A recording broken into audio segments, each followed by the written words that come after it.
तो hello student, कैसे हो सभी लोग। क्लास 10 वालों का स्वागत है फिर से मेरी एक नई क्लास में। तो कुछ दिन बारिश हुई, इस वजह से मैंने वीडियो शूट नहीं कर पाई थी, अब सॉरी। तो हम क्या पढ़ रहे थे, हमारा टॉपिक चल रहा था प्रोटीन। जो प्रोटीन को आगे बढ़ाते हुए हम अब प्रोटीन की संरचना पर आ चुके हैं, जो कि बोर्ड 2027, जिनके भी बोर्ड 2027 में है वो ध्यान से सुन लेना। ये मेरी बात गलत नहीं हो सकती कि प्रोटीन की संरचना केमिस्ट्री के पेपर में ना आए। 4 संरचना होती है, प्राथमिक संरचना, द्वितीयक संरचना, तृतीयक संरचना और चतुस्क संरचना। ये 4 संरचना होती है, जिसमें से 2 संरचना दी जाती है, जिसमें 2 में से आपको एक करनी होती है। एक संरचना 5 नंबर की होती है, इसलिए इस क्लास को मिस मत करना। अगर ये क्लास मिस तो आपके 5 नंबर गए। इस क्लास में हम 2 संरचना करेंगे, अगली क्लास में हम वो 2 संरचना करेंगे। संरचना करने से पहले हम टॉपिक का नाम पढ़ेंगे प्रोटीन की संरचना।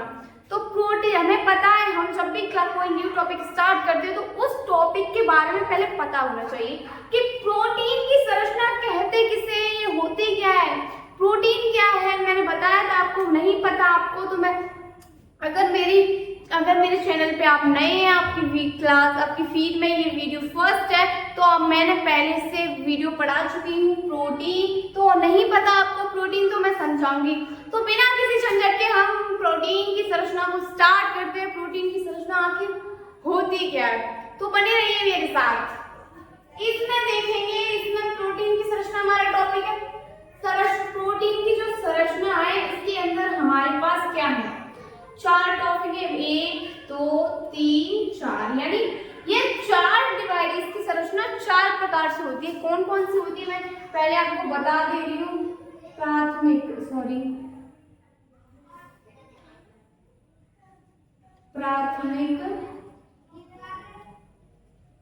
संरचना, ठीक है। अब दूसरी संरचना क्या होगी, द्वितीयक संरचना। एकदम ध्यान लगा के समझना, आपके 5 नंबर जाने नहीं चाहिए। बोर्ड में मैं गारंटी दे रही हूँ इस बात की कि प्रोटीन की संरचना आनी ही आनी है। प्रोटीन की संरचना, प्रोटीन से टॉपिक उठ के आएगा बोर्ड में केमिस्ट्री में, इसलिए इसको मिस मत करना।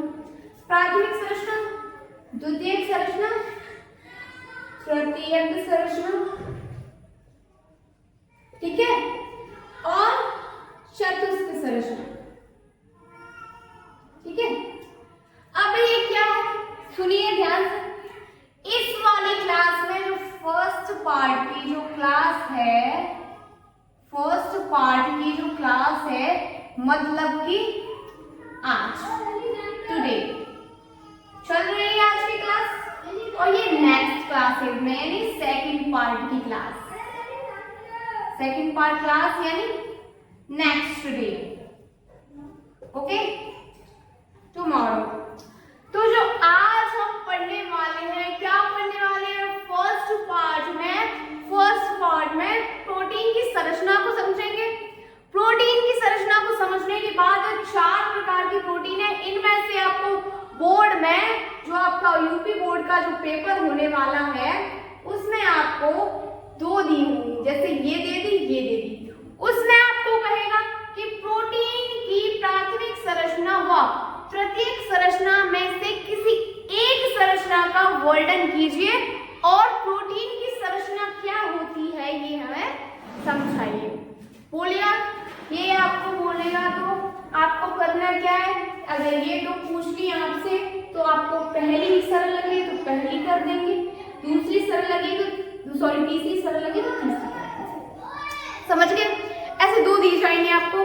तो बिना किसी झंझट के इतना तो मैंने समझा दिया। आपको आते हैं हम लिखने वाले टॉपिक पे कि कैसे क्या लिखना है। अगर हमको प्रोटीन की संरचना पूछे तो वो होती क्या है, ठीक है। इसको इरेज करते हैं सबसे पहले। कहाँ गया, हाँ ये रहा। तो सबसे पहले हम इसको ना इरेज करते हैं। साफ हो जा।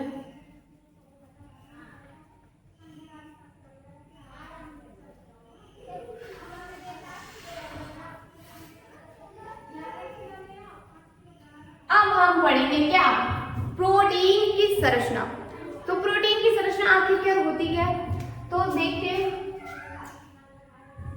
एमिनो अम्ल, एमिनो अम्ल एक जैव बहुलक है।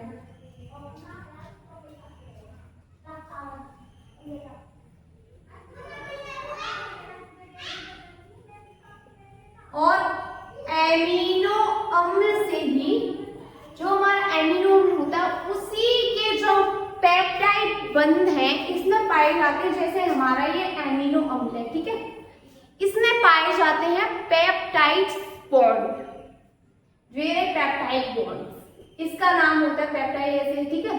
अब एक और है हमारे पास एमिनो अम्ल, इसमें भी पेप्टाइड बॉन्ड है, ठीक है कि नहीं।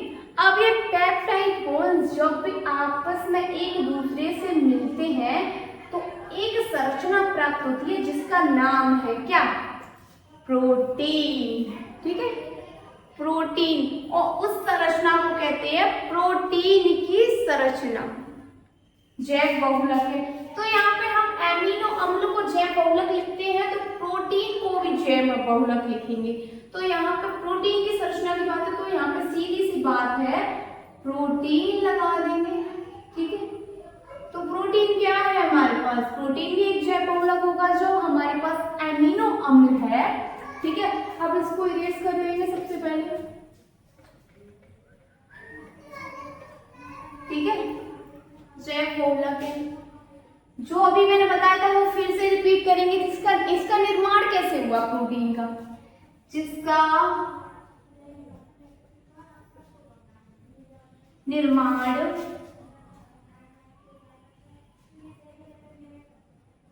एमिनो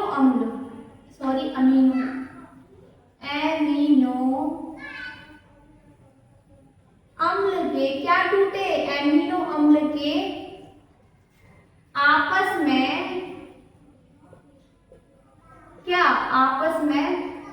पेप्टाइड बंध।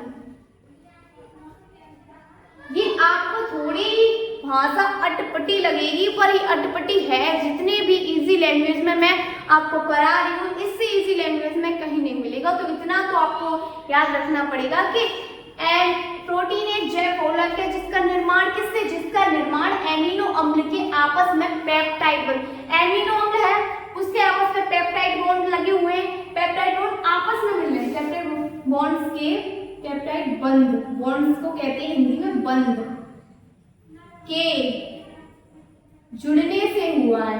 जुड़े थे अभी यहाँ पे, जुड़ने से हुआ, ठीक है। यह संरचना, जो संरचना क्या बन रही थी हमारी, तो उसी को कहेंगे यह संरचना प्रोटीन की संरचना कहती है। जब भी पेप्टाइड बॉन्ड्स आपस में मिलेंगे तो जो संरचना प्राप्त होगी तो यह संरचना प्रोटीन की संरचना कहलाती है।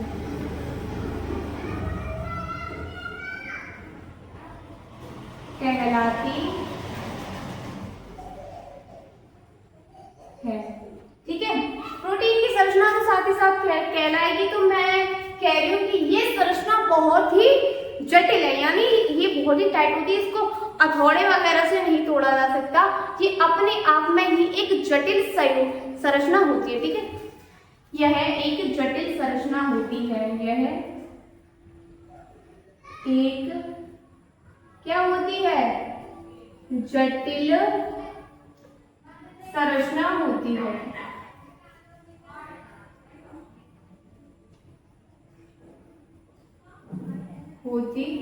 ठीक है, ये जटिल संरचना होगी हमारी। अब जटिल जो हमारी संरचना है उसमें हम क्या करेंगे, जटिल होने के साथ साथ ये क्या होगी, यह त्रिविमीय होगी। अब आपको त्रिविमीय का मतलब समझाती हूँ, रुक जाओ, करा दूं मैं, ठीक है, लिखा दूं। त्रिविमीय तथा, यहाँ पे तथा लिखनी है, तथा त्रिविमीय भी होती है,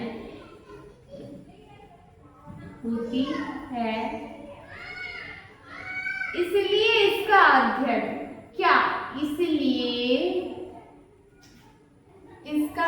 अध्ययन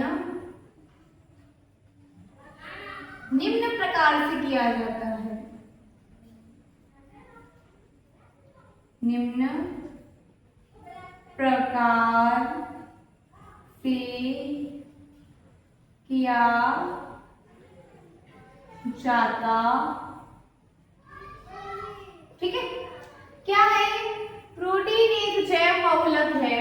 अब हम आपको त्रिविमीय का मतलब समझा देंगे, अभी समझा रहे हैं।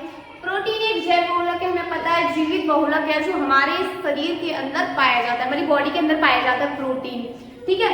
जीवित बहुलक है। कैसा? जैव बहुलक किसे कहते हैं? जैसे ये प्रोटीन है हमारे जीवित शरीर में ही तो लग रहा है, इसलिए इसे जैव बहुलक कहेंगे।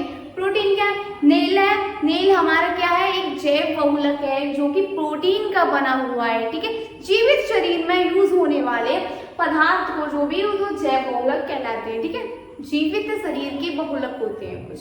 बहुलक का मतलब होता है टिक ऑप्शन, जैसे नेल, हेयर, और पंछियों के जैसे क्या होते हैं? पंख, और जो एनिमल होते हैं उनके सींग वगैरह, ये सब प्रोटीन ही होते हैं जो जैव बहुलक कहलाते हैं।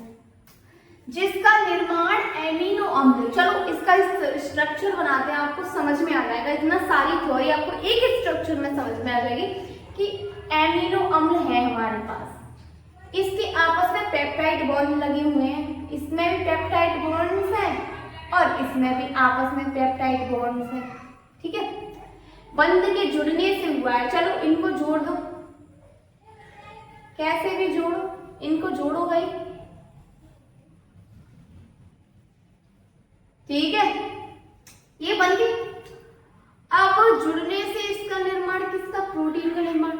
ये हमारा बन गया एक दृढ़ प्रोटीन, ठीक है। प्रोटीन बन गया। अब यह संरचना, जो यह स्ट्रक्चर दिखाई दे रहा है ना आपको, ये टेढ़ा मेढ़ा, तो यह संरचना कहलाती है प्रोटीन की संरचना। किसकी? प्रोटीन की संरचना कहलाती है, इसी को कहते हैं। ये प्रोटीन बन गई। अब ये टेढ़ी मेढ़ी संरचना किसकी कहलाएगी? जब प्रोटीन है तो प्रोटीन की संरचना कहलाएगी, सीधी सी बात है। अब तो यह एक जटिल संरचना होती है तथा त्रिविमीय।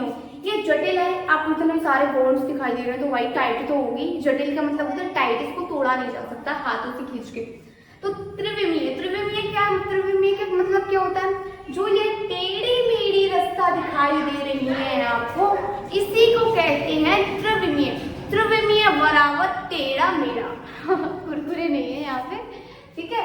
त्रिविमीय का मतलब यहाँ पे हो जाएगा जो उल्टी सीधी रास्ता। अगर ऐसे होती प्रोटीन हमारे लोग, ये रही प्रोटीन, चलो ये सीधी रास्ता है, ये त्रिविमीय नहीं कहलाएगी, ये सरल रेखीय प्रोटीन कहलाएगी, ठीक है। अब ये त्रिविमीय क्या है? इसमें टेढ़ी मेढ़ी रास्ता, तो ये त्रिविमीय कहलाएगी। अब ये टेढ़ी मेढ़ी रास्ता किसी भी टाइप से बनती, तो ये चार टाइप से अपनी संरचना को बनाती है, इसलिए इसका अध्ययन निम्न प्रकार से किया जाता है। निम्न प्रकार मैंने आपको बता दिए, प्राथमिक प्रोटीन, द्वितीयक प्रोटीन, तृतीयक प्रोटीन और चतुष्क प्रोटीन। चार प्रकार से इसका वर्णन किया जाएगा, तो ध्यान से समझिए। आज हम प्राथमिक प्रोटीन और द्वितीयक प्रोटीन पढ़ाएंगे, ठीक है। समझ गए ना आप लोग? तो प्राथमिक प्रोटीन पढ़िए, चलो।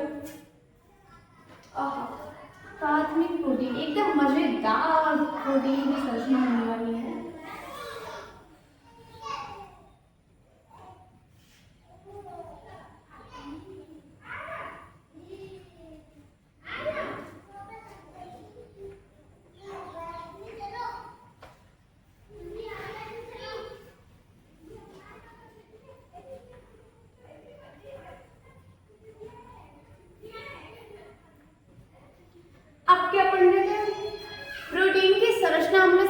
संरचना चार प्रकार की होती है, तो पहली आएगी यहाँ पे, क्या आएगी? पहली आएगी प्रोटीन की प्राथमिक संरचना, सॉरी, प्रोटीन की क्या है? प्रोटीन की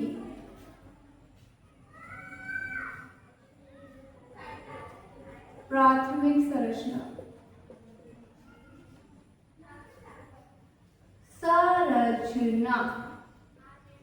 चलो बहुत ही इजी है, ज्यादा हार्ड नहीं है, आपको एक ही बार में समझ में आ जाएगा। तो प्रोटीन की प्राथमिक संरचना मैं बता दूं आपको सहसंयोजी होती है, जो कि बोर्ड में निश्चित ही पूछी जाती है। चारों जो संरचना पूछी जाती है तो उसमें बताया जाता है कि ये संरचना किस प्रकार की होती है। तो पहले ही मैं बता दूं प्रोटीन की प्राथमिक संरचना तो सहसंयोजी होती है। अब सहसंयोजी कैसी होती है, इसके पहले की थ्योरी का भी प्राथमिक संरचना होती कैसी, चलो बताती हूँ, पहले लिखिए। तो इसमें होता है अल्फा एमिनो अम्ल। अल्फा एमिनो अम्ल, अल्फा एमिनो अम्ल को इंग्लिश में कहते हैं amino acid, alpha amino acid का वह क्रम, का वह क्रम। क्रम का मतलब क्या है कि alpha amino acid, amino acid होता क्या है हमारे पास, सीधी सी बात ये बता दूं क्या होता है एमिनो एसिड, मैंने पढ़ाया था ना। अल्फा एमिनो एसिड होता है जो कि अल्फा कार्बन से जुड़ा हो, उसको कहते हैं अल्फा एमिनो एसिड। आपको एमिनो एसिड पता होना चाहिए, उसको छोड़ो। Alpha amino acid, alpha carbon यानी देखो मैंने बता दिया था सी यानी कार्बन है हमारे पास, ये हो गए अल्फा बीटा गामा, 3 कार्बन होते हैं, अल्फा कार्बन बीटा कार्बन। अब इसका यहाँ पे कोई काम नहीं होगा, इससे इस कार्बन से हमारा क्या जुड़ा होगा, इस कार्बन से एमिनो एसिड जुड़ा होगा। तो ये अल्फा एमिनो एसिड है। अल्फा कार्बन से जुड़े अल्फा, अगर ये बीच वाले से जुड़ा होता तो बीटा एमिनो एसिड कहते हैं, अगर गामा वाले से जुड़ा होता तो गामा एमिनो एसिड कहलाता। ठीक है, तो ये हम यहाँ पे इरेज कर दे रहे हैं। तो अल्फा एमिनो एसिड का वह क्रम यानी वह क्रम है जिसमें, वह क्रम जिसमें क्या पाए जाते हैं बताइए, जिसमें प्रोटीन के अणु उपस्थित होते हैं।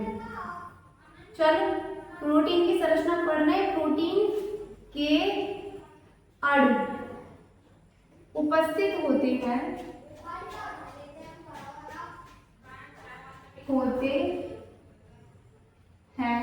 क्या कहलाती है, प्रोटीन की प्राथमिक संरचना कहलाती है। सिंपल हो गया ना, प्रोटीन की प्राथमिक संरचना कहलाती है, संरचना कहलाती है। इसमें प्रोटीन के अणु किससे जुड़े थे, प्रोटीन के अणु पाई किसमें जाते हैं, एमिनो एसिड में। और जो हमारा एमिनो एसिड होता है उसमें क्या होते हैं, पेप्टाइड बॉन्ड्स।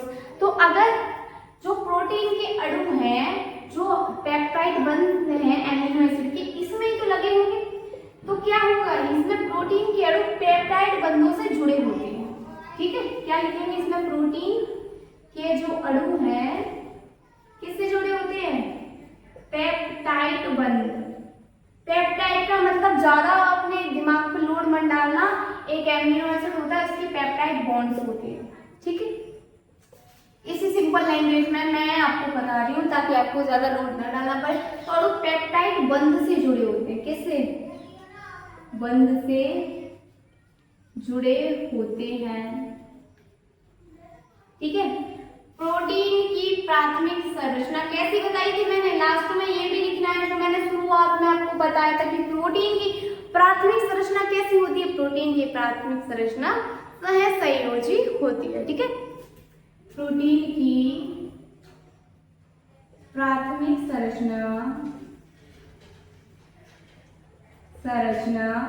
कैसी होती है, सहसंयोजी होती है, खुद पर डिपेंड, खुद से बॉन्ड बनाने की। ठीक है, तो इतना इजी मैंने करा दिया, स्क्रीनशॉट ले लो, जिस किसी बच्चे को स्क्रीनशॉट लेना है स्क्रीनशॉट ले लो और इसको अपनी नोटबुक में, ताकि इससे सिंपल लैंग्वेज में आपको कहीं भी प्रोटीन की प्राथमिक संरचना नहीं मिलेगी। ठीक है, अब ये प्रोटीन की प्राथमिक संरचना हो गई। अब आए नेक्स्ट पे, आपको समझ में आ गया। चलो एक बार और रिपीट करा देती हूँ कि अल्फा एमिनो एसिड का वह क्रम जिसमें प्रोटीन के अणु उपस्थित होते हैं। ठीक है, अल्फा एमिनो एसिड का वह क्रम यानी कोई लाइन है अल्फा एमिनो एसिड की, उसमें प्रोटीन के अणु उपस्थित हो रहे हैं अल्फा एमिनो एसिड के क्रम में, तो वह प्राथमिक संरचना कहलाएगी प्रोटीन की। और प्रोटीन के अणु किसमें, जब एमिनो अम्ल के पेप्टाइड बंध होते हैं, जब प्रोटीन के अणु में किसमें पाए जाते हैं? पेप्टाइड्स बॉन्ड्स में पाए जाते हैं। प्रोटीन की प्राथमिक संरचना कैसी होती है? सही। अगर आपको टिक ऑप्शन में पूछ ले कि प्रोटीन की प्राथमिक संरचना कैसी होती है, तो आपको डायरेक्टली यही कह देना है कि प्रोटीन की प्राथमिक संरचना सहसंयोजी होती है। That's clear. ठीक है, अब आते हैं दूसरी संरचना पर। तो अब हम इसको सबसे पहले इरेज करते हैं। प्रोटीन की द्वितीयक संरचना कराएंगे, उसके बाद ये क्लास आपकी फिनिश हो जाएगी। फिर अगली क्लास में जो 2 पार्ट्स रह जाएंगे हमारे, तृतीयक संरचना और चतुस्क संरचना, उसमें कराएंगे। ठीक है, प्रोटीन की द्वितीयक संरचना।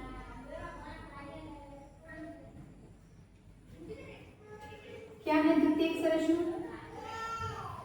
इसमें क्या होता है? इसमें जो प्रोटीन के अणु है ना, वो आपस में किससे जुड़ते हैं? आपस में हाइड्रोजन बंध द्वारा एक जटिल संरचना का निर्माण करते हैं। अब प्रोटीन के जो अणु होते हैं, छोटे छोटे प्रोटीन के अणु हाइड्रोजन बॉन्ड्स द्वारा, किसके द्वारा? हाइड्रोजन बंध, बॉन्ड्स को कहते हैं बंध, द्वारा आपस में मिलकर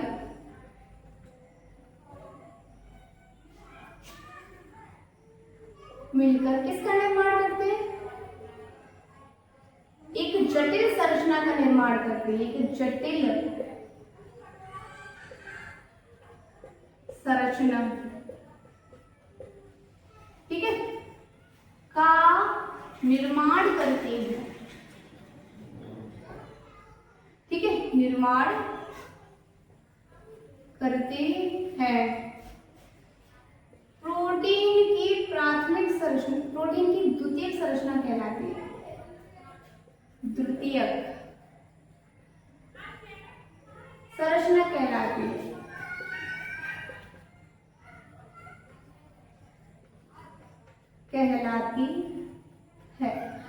ठीक है, इतना तो हो गया कि आप प्रोटीन के जो अणु होते हैं छोटे छोटे, वो अपने हाइड्रोजन बॉन्ड द्वारा, प्रोटीन में हाइड्रोजन और कार्बन तो पाया ही जाएगा, यानी हाइड्रोकार्बन में कोई भी अगर समूह आके जुड़ता है, प्रोटीन का जो समूह होगा वो आके जुड़ेगा, तो वो पूरा स्ट्रक्चर प्रोटीन बन जाएगा। और प्रोटीन किसी भी अणुसूत्र में हाइड्रोजन और कार्बन होते ही होते हैं। हाइड्रोजन नहीं होगा एक बार को, अगर कार्बन की वैकेंसी पूरी होगी, ठीक है, बॉन्ड्स की, तो वह हाइड्रोजन नहीं होगा। तो इसमें तो हाइड्रोजन होता है। तो जो प्रोटीन के छोटे छोटे अणु हैं, उसमें हाइड्रोजन के जो बॉन्ड्स पाए जाते हैं, वो आपस में एकदम जटिल तरीके से जुड़ जाते हैं और एक जटिल संरचना का निर्माण करते हैं, जिसे हम द्वितीयक संरचना कहते हैं। अब द्वितीयक संरचना किसके आकार पर निर्भर करती है? तो यह संरचना कैसी होती है, हम भी तो देखिए। यह संरचना एल्किल हैलाइड के, जो हमारा फर्स्ट चैप्टर था hello alkenes and hello Erin, उसमें एल्किल हैलाइड, एल्किल का मतलब क्या होता है? हाइड्रोकार्बन की चेन होगी। हैलाइड का मतलब क्या होता है? F जुड़ा होगा उससे, या Cl या Br या I, ये 4 होते हैं हैलाइड ग्रुप। ये 4 हाइड्रोकार्बन की चेन से जुड़ते हैं, तो वो स्ट्रक्चर का नाम हो जाता है एल्किल हैलाइड। ठीक है, एल्किल हैलाइड सॉरी, प्रोटीन की एल्किल, यह संरचना एल्किल हैलाइड के किस पे निर्भर करती है? साइज पर। साइज को क्या कहते हैं? साइज ही लिखते हैं के साइज, माप कहेंगे वैसे तो, पर निर्भर करती है,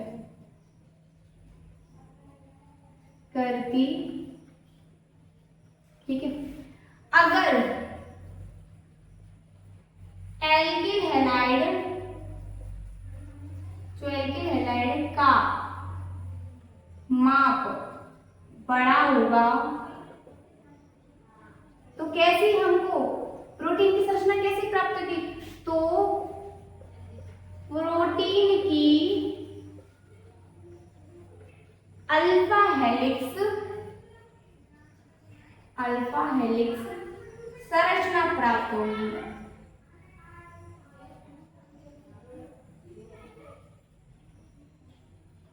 ठीक है, क्या हो गया?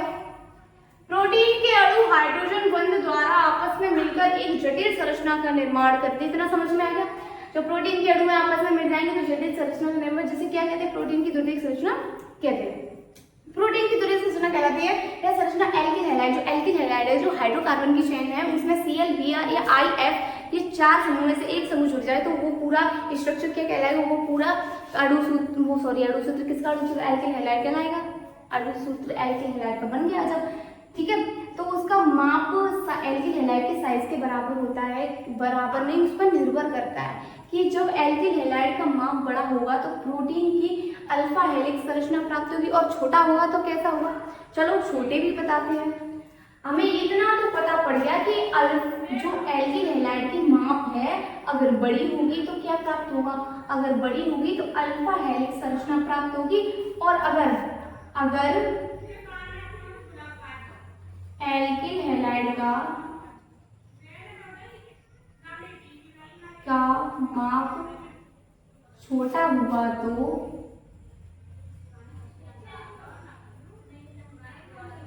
क्या प्राप्त होगी? बीटा चपटी चादर प्राप्त होगी। बीटा चपटी चादर प्राप्त होती है। यह रेशम इसका उदाहरण, रेशम इसका उदाहरण होता है, रेशम इसका मुख्य उदाहरण है, ठीक है, उदाहरण है, ठीक है। क्या है? जो रेशम, इतना तो नीचे का पार्ट हो गया। जो रेशम है वो हमारा एक तरह से एल्किल हैलाइड के आकार की छोटी है, जिसको बीटा चपटी चादर के नाम से जाना जाता है। रेशम का वो है, तो आपको पता है एल्किल हैलाइड का माप अगर बड़ा हो छोटा होगा तो बीटा चपटी चादर की संरचना प्राप्त होगी, अगर बड़ा होगा तो अल्फा हेलिक्स संरचना प्राप्त होगी। तो आशा करती हूँ कि प्राथमिक प्रोटीन की संरचना और द्वितीयक प्रोटीन की संरचना आपको समझ में आई होगी। तो आपको क्लास कैसी लगी कमेंट में जरूर बताएं, और आपको किस किस चैप्टर में प्रॉब्लम्स आ रही है तो कमेंट में जरूर बताएं। मैं उन पे उस टॉपिक के बारे में आपके पास वीडियो जरूर लेके आऊंगी। तो मिलते हैं ऐसे ही अगली क्लास में, तब तक के लिए बनी रहिए मेरे चैनल गुरुकुल एजुकेशन के साथ। और अगर आप मेरे चैनल पे नए हैं तो चैनल को लाइक, सब्सक्राइब एंड शेयर जरूर कर दें। तब तक के लिए मिलते हैं आपसे अगली क्लास में। Bye bye.